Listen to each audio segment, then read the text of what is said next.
convaincu que toutes les thématiques qui sont développées par ces grandes familles de droite peuvent être majoritaires dans ce pays, mais qu'il y a manifestement une incapacité à croire à une dynamique et une incapacité à croire à la possibilité de contrer Emmanuel Macron, notamment en 2022. Mais pour vous, ce sont des droites réconciliables pour 2022? Oui, je vais vous dire pourquoi.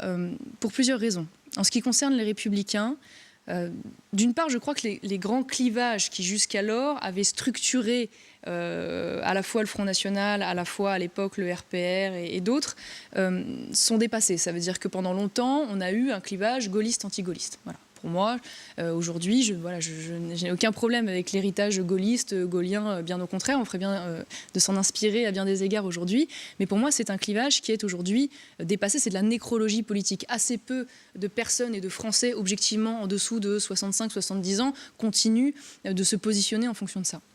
La deuxième chose, c'est sur la question économique, c'est-à-dire jusqu'alors, le fait qu'il y ait un clivage qui s'est structuré par anticommunisme dans les années 80, auprès de la droite qui, dans une espèce de miroir inversé, a voulu défendre le libre-échange à tout crin, prétextant du fait que c'était le seul moyen de parvenir à la prospérité. Aujourd'hui, je pense que tous les excès de son politique, les analyses plutôt sur les excès de ces politiques sont partagées, à tel point d'ailleurs que le principe du protectionnisme et le principe de limiter le libre-échange de manière raisonnée est admis par quasiment l'ensemble de la classe politique, y compris